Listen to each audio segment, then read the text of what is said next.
Welcome back to Calm Coding.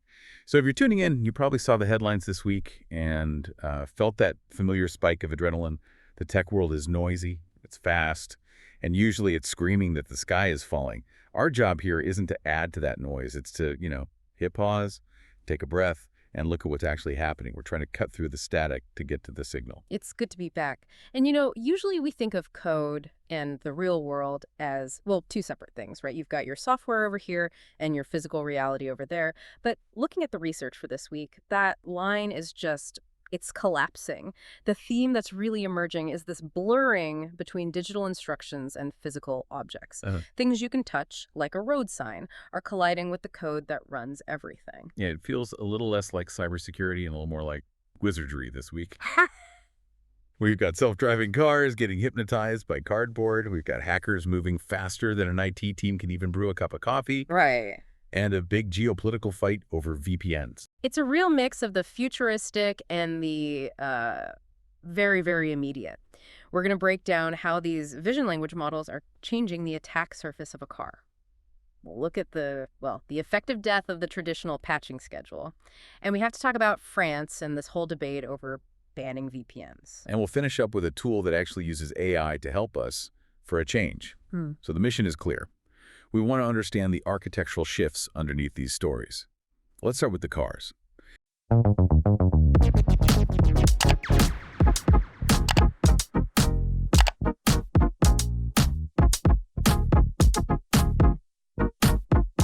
Because this research from UC Santa Cruz and Johns Hopkins is wild. I mean, we've spent years worrying about someone hacking a car's computer with a laptop, but this suggests you just need a marker pen.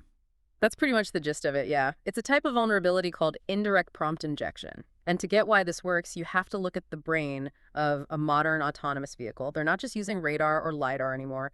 They're using something called VLMs, or vision language models. Okay, so a VLM, how's that different from just a normal camera system? That's a great question. So a traditional system, it sees a shape and classifies it. It sees an octagon. It says stop sign. A VLM is much smarter. It combines vision with language. It actually reads the text in the environment to understand context. So if a sign says road closed, the car reads it, understands what that means, and finds a new route. Right, so it's interpreting the world almost like a person does, not just matching shapes. Exactly. And that's where the flaw is. These models are trained to be helpful, to follow instructions. What the researchers found is that the cars, they couldn't tell the difference between text that's just information and text that's a command. They treat words in the real world like an executable line of code. The example in the study was just chilling. They had a self-driving car coming up to a crosswalk. There are pedestrians there. The car knows it needs to stop. But then they put up a sign, just a physical board that said, turn left. And it obeyed. It prioritized that text command over the visual context of the pedestrians. It tried to make the turn because the sign told it to. That is terrifying. It's like the car has no hierarchy of common sense. Yeah. Did they have to write actual code on the sign? System.override or something? No, and that's the key. Natural language is the code now. They found that simple words like proceed or turn left were treated as absolute commands. And get this, the language didn't even matter. English, Chinese, Spanish, even mixed languages. The VLM understood the intent and tried to comply. So a language barrier won't save you. What about the sign itself? Can I just scrawl this on a napkin? Well, visual authority played a huge role. They found that certain color combinations were way more effective. Specifically, green backgrounds with Zello text. Why that combo? Think about the training data. The AI has seen millions of hours of driving footage. And in the real world, what are big green signs with yellow or white text? Official highway instruction. Exactly. So the model has learned a bias. It trusts those signs more than, say, a handwritten note. It's copying our own psychological biases. We trust official-looking things. And this wasn't just cars, right? The drone example was even weirder. Oh, the drone behavior was fascinating. They showed the drone's camera a generic civilian car, like a minivan, but they put text on the side of it. And the drone misidentified it as a specific police vehicle. It believed the text. It overrode what it was actually seeing. It's like the emperor's new clothes for AI. If you label it, the AI believes it. So yeah. What's the implication here? You can't patch a cardboard sign. That is the core problem. We're used to digital defenses, firewalls, antivirus, but here the malware is a physical object on a sidewalk. You can't install a firewall for reality. It shows this fundamental design flaw where we're building systems that just trust the environment. They assume text in the world is true. And in a world where anyone can buy a printer, that's a dangerous assumption, which Yeah. that sounds like an absolute infrastructure nightmare to fix. Okay, let's pivot from physical hacks to digital ones. The research this week also shows how fast that time to exploit clock is ticking. This is the second big theme, speed. The time between a patch being released and hackers using the flaw is shrinking to almost zero. That whole concept of Patch Tuesday, where you have a week to test and deploy, it's dead. Let's start with WinRAR. I feel like everyone has a copy of WinRAR they downloaded 10 years ago and just never thought about again. It's ubiquitous, which makes it a perfect target. The vulnerability is CVE 2025 AA088. It's an 8.4 out of 10, so high severity. It allows for something called path traversal. Path traversal, we hear that term a lot. Can you break that down? Sure, imagine your computer is a house. An app like WinRAR is supposed to stay in one room, its sandbox. Path traversal is like finding a loose floorboard that lets you crawl out of that room and into the rest of the house, where you can run code you shouldn't be able to. And who's crawling under the floorboards this time? A group called Amaranth Dragon. They're linked to APT41, a well-known Chinese state-sponsored group. They're targeting organizations in Southeast Asia. But the interesting part is how they're hiding the malware. They're using something called alternate data streams. Alternate data streams. ADS. That sounds like something out of a sci-fi movie. What is it? It's a feature of the Windows file system. So think of a PDF file like a painting on a wall. You see the front, and it's just a painting. ADS lets you stick a Post-it note on the back of the painting. You don't see it, the file size doesn't really change, but the data is there. They're hiding the malware on the back of the painting. You open the decoy document, and the malicious code comes along for the ride. That's incredibly sneaky. So no visual cue that anything is wrong.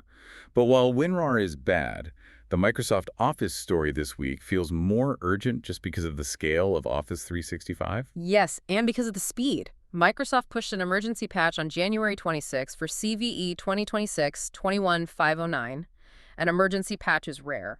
That's Microsoft basically screaming, "Fix this now!" And did people fix it? Not fast enough. By January 29th, just 3 days later, Russian hackers were already exploiting it. 3 days.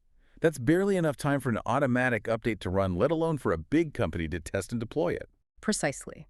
The group is APT28, also known as Fancy Bear, linked to Russian military intelligence.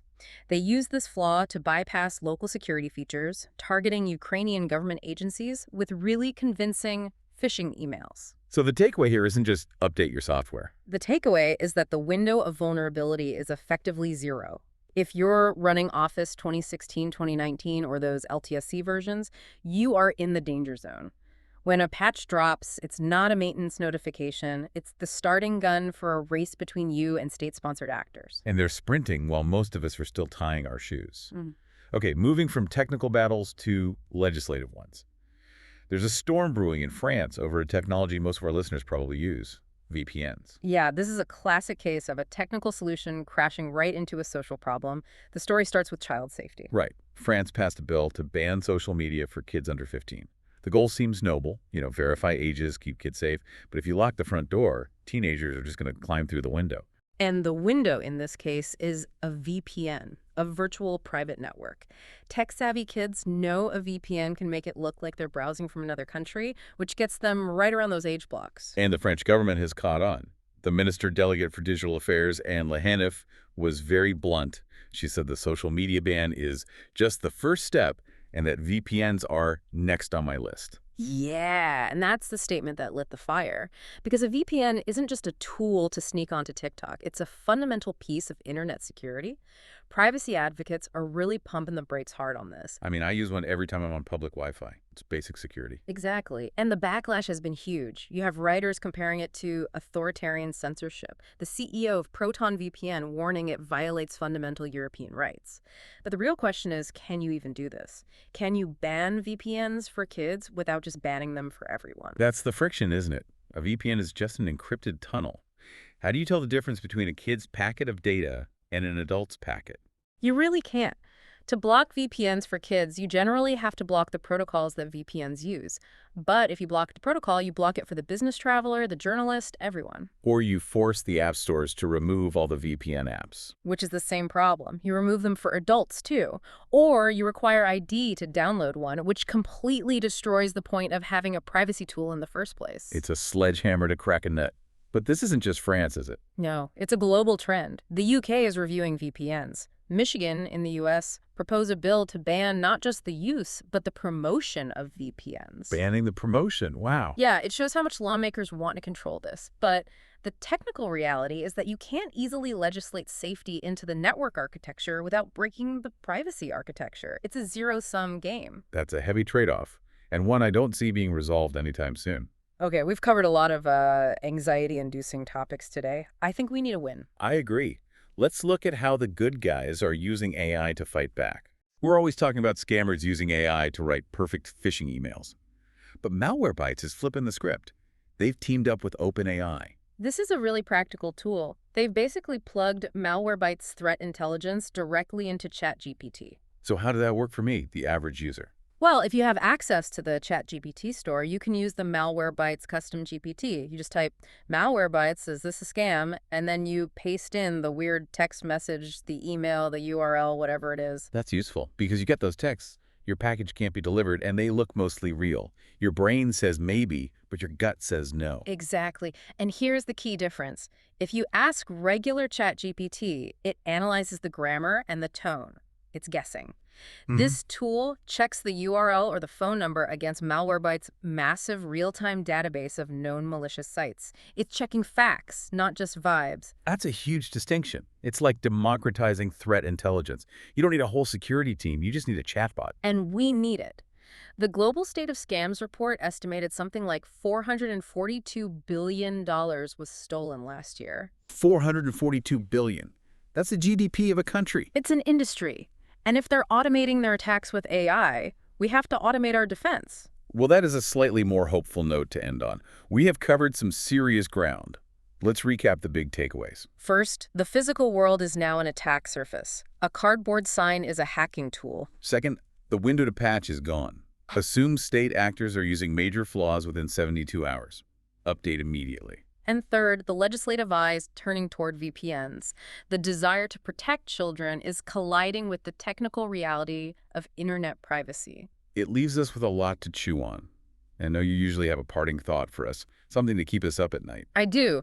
We spent all this time talking about cars seeing signs. We focus on vision. But if a smart device can be hacked by a handwritten sign because it trusts the environment too much, what other physical inputs are we assuming are safe? What do you mean, like sound? Exactly. Sound, heat, vibration. If our devices are sensing the world becomes the keyboard for the hacker. There's already research into using ultrasonic sounds we can't hear to trigger voice assistants like Alexa. We're assuming reality is read-only. But for these machines, reality is code. What happens when we start hacking the other four senses? That is a disturbing thought, Yeah. but a necessary one. If the microphone is always on, the attack surface is the air itself. Thank you for that. Thank you. And thank you to everyone listening this week's Calm Coding. Stay curious, stay secure, and we'll catch you next time.